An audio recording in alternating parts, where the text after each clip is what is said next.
running around half the month sick would allow me to read more books this month than last month, but no. Hi, my name's Bea. Welcome to my channel, Mama Needs to Read Romance. Almost as much as last month.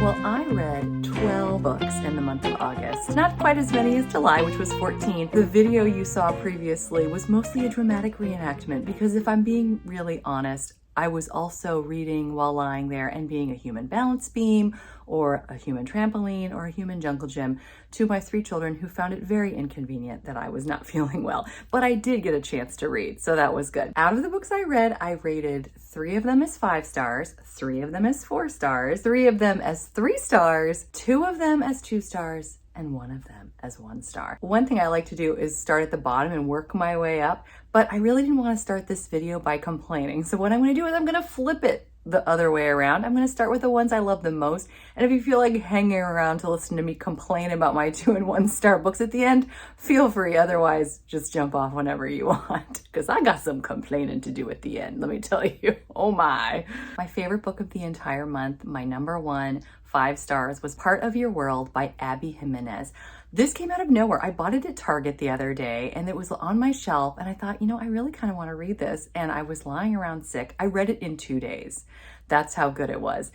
It's a woman named Alexis. She's a doctor and she has a lot of weight on her shoulders given to her by her family. She's also trying to get away from a really emotionally abusive relationship with her longtime boyfriend who doesn't seem to get it that she wants to leave things alone with him. So one day she's driving through this small town. It's a small town romance. And she has a flat tire and a gentleman named Daniel, who's 10 years younger than her. He's handsome.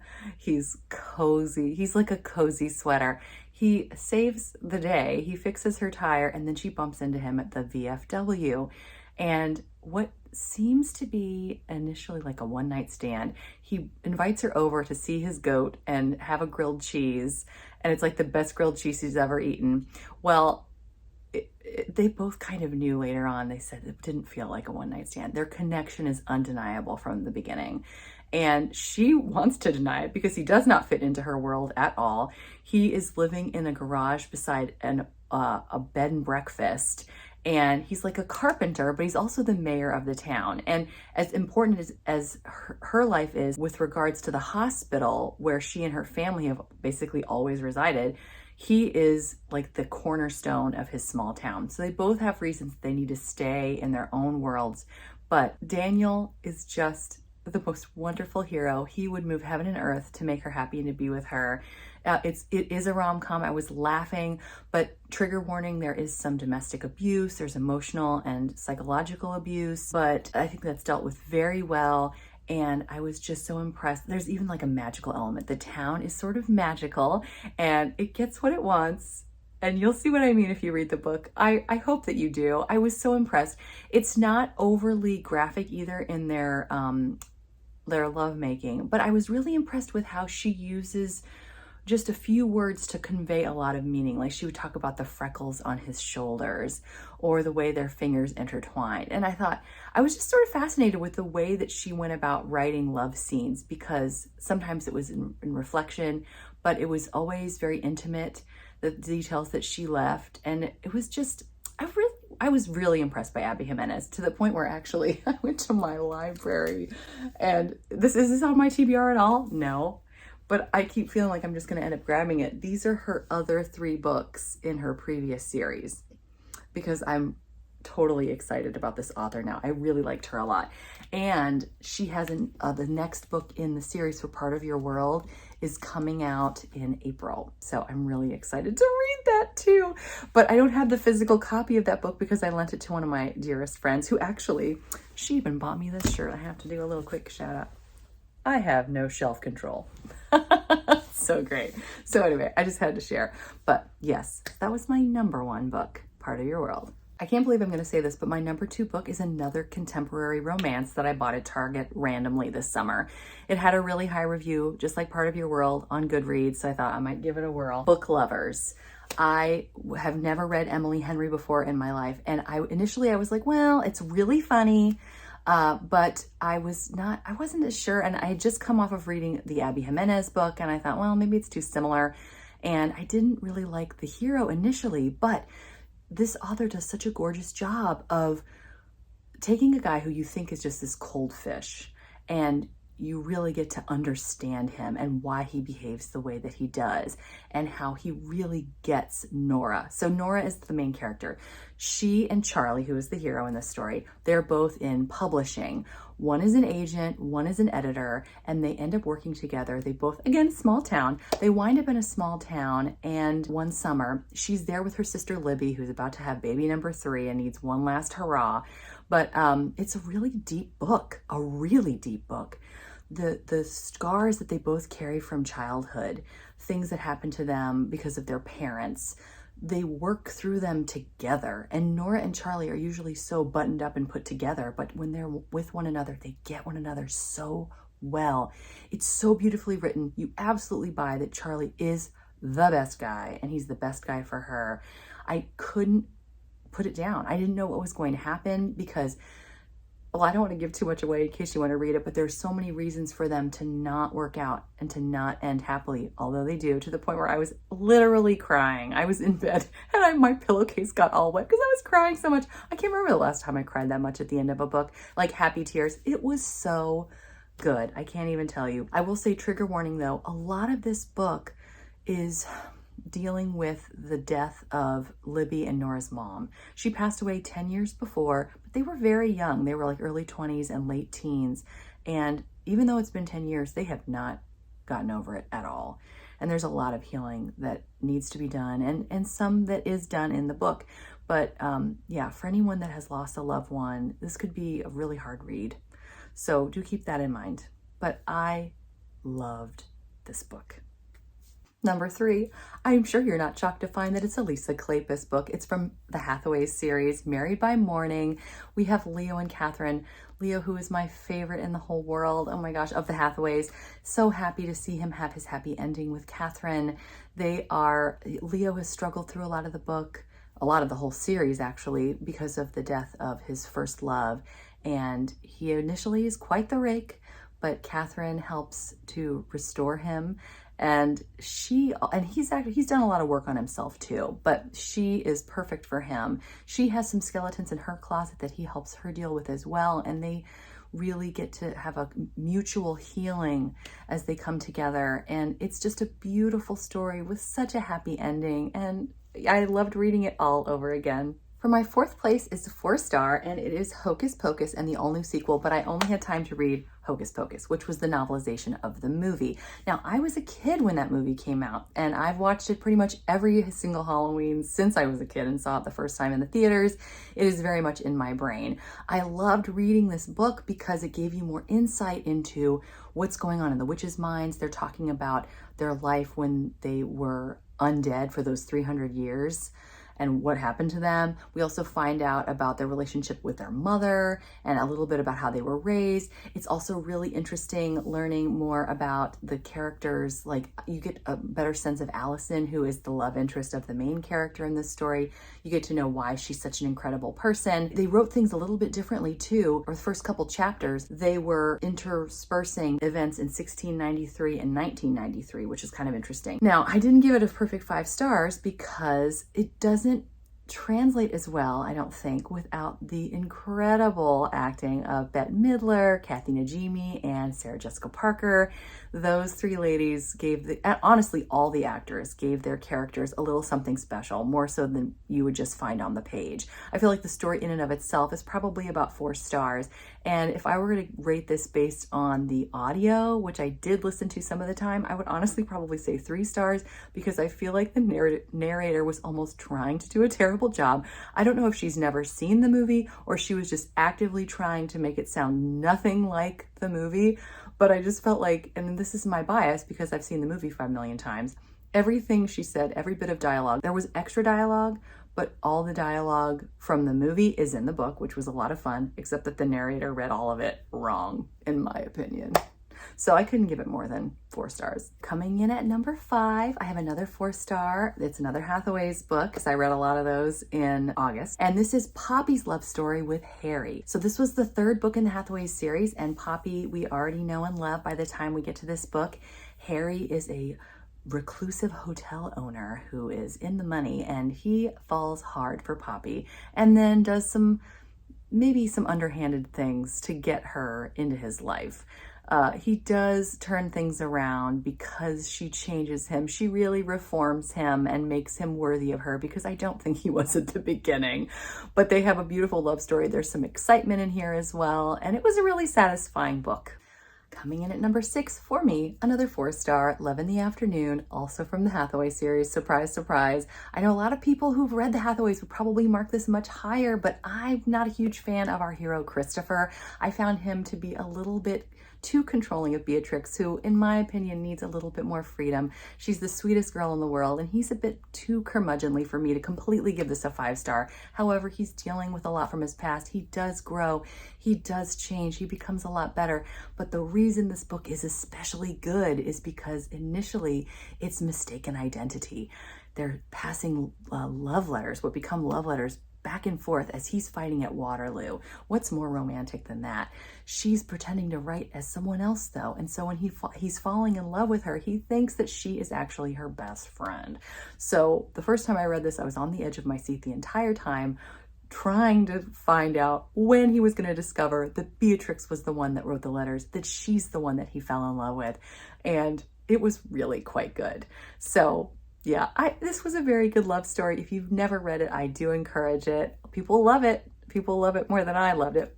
Coming in at number 7, look, I'm changing it up. It's a Ravenells book by Lisa Kleypas. It's called Cold-Hearted Rake, and it is the first book of the Ravenells series.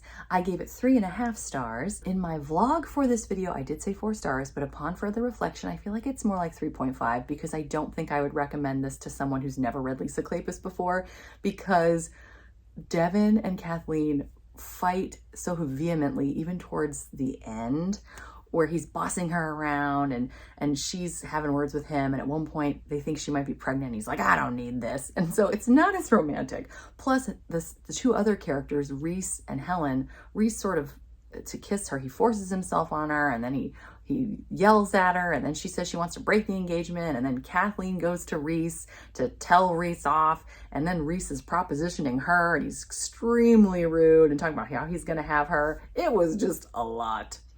Now, why is this still 4 stars? Because the first 2/3 of the book were magical. It was great to be introduced to all the Ravenells, to see the girls, Helen, Pandora, Cassandra, to meet West and Devin. West, who is he has such a transformation, even in the first book, from this just kind of a mess to this upstanding gentleman who really wants the best for people, which was so impressive. Devin also undergoes a transformation thanks to Kathleen as well.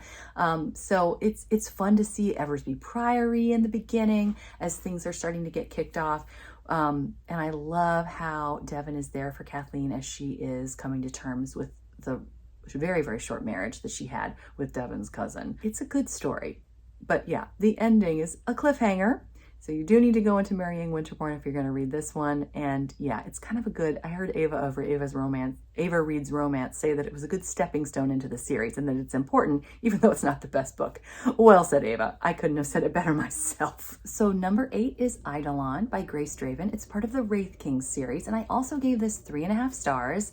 I enjoyed seeing Brescian and Ildiko in love again, although they are fighting demons that are just terrible, and the story is quite crazy. He has to sort of kill himself, as well as 4 other human kings, and they all need to become spirits with this crazy magic so they can go back into their bodies afterwards. But the only way to beat these demons is by becoming spirits themselves and then leading all the wraiths, all the recently deceased Kai and humans that are still hanging around the world, leading them to fight these demons. So it's kind of a crazy, interesting story, not something you read every day, that's for sure.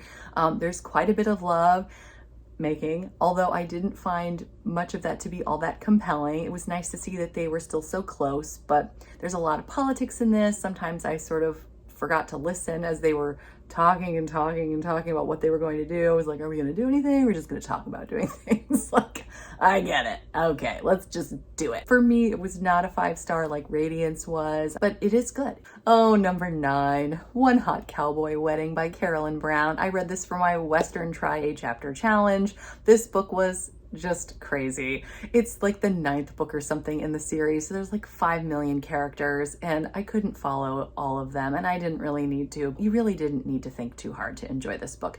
Half of it was about wedding planning, like to every detail of wedding planning, and then they just decide to not plan the wedding anymore. And then they just are doing other things. Ace needs to be able to inherit his ranch, but he can't do it unless he gets married because of a weird stipulation that his grandfather put in the will. So his good friend Jazz, decides to get married with him at Vegas in order to help him do that. And initially there's Cole, who's the cousin who was supposed to get the ranch, and he's pretty mad. The thing is though, they try to make Cole out to be the villain and then they completely forget about him because it becomes all about these two mothers of Ace and Jazz who are like monsters and want this perfect big wedding, and it's just hilarious. But there's a lot of intimacy, but it's all very quick, not very detailed, not all that well written. It's kind of hilarious. I mean, it's a great read if you don't want to have to think too hard, if you just want to enjoy something. Nothing to write home about, nothing to put above number 9 on your YouTube video. I can't believe I'm putting Paula Quinn at number 10 with only 2.5 stars, but I am. I love Paula Quinn so much, and I've loved her Highlander romance novels. This was the first one. It's called The Seduction of Miss Amelia Bell. It's the first one in the McGregor's Highland Heirs series. And you know, it's interesting. The first book of each of the other 2 series I've read of hers, I wasn't as impressed with. It's like she's got to get herself going. So she starts with like a stepping stone, very similar to Cold-Hearted Rake and Ravenels, maybe. I looked on Goodreads and many of the other books in this series are better rated than this book.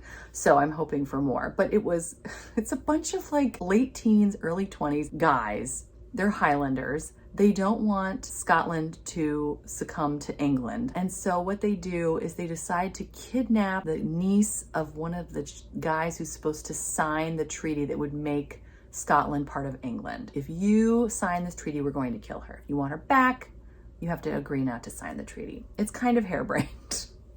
And we find out like the guy that Amelia is supposed to marry is the worst guy ever. What's funny is initially it's very political, and then they end up just taking her, and they take Amelia and her best friend, who is a servant girl, to Ravenglade, which is it's a castle owned by one of the Highlanders. And very rapidly, it just becomes, who likes who? Do you like him? And do you like him? And I like you, and I like you. And it sort of felt more like a high school romance set in a castle with a bunch of Highlanders. I was just disappointed. And one thing I also forgot about Paula Quinn, although sometimes I feel like it makes it feel like you're more part of the characters' lives or their minds, but there's a lot of backtracking and thinking about, I'm thinking about that thing that happened earlier, and now I'm thinking about what I was thinking when that thing happened earlier. Now I'm thinking about that time that I was thinking about that thing earlier. And it's just like, oh my gosh, we keep covering the same ground over and over. So I was just a little disappointed. And their love story, they definitely Amelia and Edmund seem like a good pair. But it's just so interesting because it's like, well, do I love her or do I love Scotland? Like, who do I love more? And I'm having trouble deciding. And oh, by the way, trigger warning, a dog gets killed, which for me, you're gonna knock down about a star right there. I hate it when animals die or animals are mistreated, and I don't feel like the dog needed to die. I was very unhappy. And I'm sorry if that's like a spoiler or something, but I feel like for those dog lovers out there, you need to know. You need to know. Oh, number 11, 2 stars. Sugar Daddy by Lisa Kleypas. It's a Lisa Kleypas, and I gave it 2 stars. I hated this book. I really didn't care for it. The reason it didn't get just 1 star is because I really loved the beginning. We were following Liberty Jones. She's a teenager in the early 90s. And while I wasn't a teenager in the early 90s, I certainly remember the early 90s. And it really, it was kind of like a walk back in time for me, which was really fun. She's living in a trailer park with her mom. She's got a difficult life, and this boy who's a couple years older than her named Hardy, he is there for her every step of the way. He kind of warns her away from himself. He feels like he's not that great a guy, and all he wants is to get out of town, so he doesn't want anything holding him back. And so he avoids creating a relationship with Liberty against his heart's desire because he doesn't want to stay. I mean, he wars with that, but he's just the sweetest, most wonderful guy. Whenever she needs him, he's there. And the love that they create together, it's just, it blooms so beautifully. I was looking forward to, after she grew up, like he does leave. And so for the vast majority of the book, I'm just waiting for him to come back. And he doesn't come back until like the final act. And by this point, she's with somebody else. And I think a lot of people like this somebody else. I did not like this somebody else. And I also didn't like what they did with Hardy's character towards the end. So, 2 stars. The beginning was good. The rest of it, not so good. So, which leads me directly into my number 12. The second book in the same series, the Travis's series by Lisa Kleypas. It's book 2, Blue-Eyed Devil, which follows Hardy. Now, I was told that Hardy redeemed himself in this book. You know what? I see that there's a happy son here. I can't even do that. Angry son, let's do that. Because Haven is the main character. She's one of the Travises. And she says at one point, I am sick of these dominating men everywhere. Well, Haven, I couldn't have said it better myself. These guys are almost misogynistic. In fact, let me say, okay, there is major trigger warnings. There is sexual assault. There is domestic abuse. When she finally gets out of her really, really scary marriage, she ends up in a job where they have this woman named Vanessa who, I don't even know why this woman needed to be there. It was just another opportunity to abuse Haven at every turn. Hardy is there. I have no idea why he's so attracted to Haven. They have this like major sexual chemistry, but it's so messed up. Like at one point, he starts to take her in the same way where she was assaulted, and she's like, I need to know now. I guess I'm gonna let this happen because I need to know if he is going to hurt me like my husband did. And I'm just like, oh, I hated it. Oh, I hated it. I just didn't understand. Yes, he comes to her aid a few times, but I never really saw a lot of chemistry between the two of them. She at one point says, and I'm like, okay, I get the idea that yes, oh, we're broken and we fill each other's broken places. The reason I say it like that though is I didn't buy it. I didn't buy it. He's a womanizer. He's a jerk. He never listens to her. Every time he's like, we won't go any further than what you're comfortable with. And then she says, all right, I'm not comfortable. He's like, well, we'll just go further. I'm like, come on. I hated it. I don't like these types of men, is what I've learned. I can't, there's 2 more books in the Travises. I don't think there's any way that I could put myself through any more of these books. You know what's interesting too? I was thinking about this. In Book Lovers, you have 2 characters that have a lot of baggage that they've carried through their lives and are trying to get through, which is quite similar to Blue-Eyed Devil. And Emily Henry made me believe that these 2 characters in Book Lovers really do complete one another, really do fill in the cracks. Not the same thing in Blue-Eyed Devil. This actually got a really good rating and people really liked it, and I just didn't. Now I realize I've ended a video complaining, which that's not very good either. So let me just start questions. What have you read that you loved in August? Are there any books that you read or want to read that I just discussed? I'd love to have your thoughts. I hope you're doing well. I hope that you're enjoying whatever it is that you're reading. Until next time, thanks so much. Take care. Bye.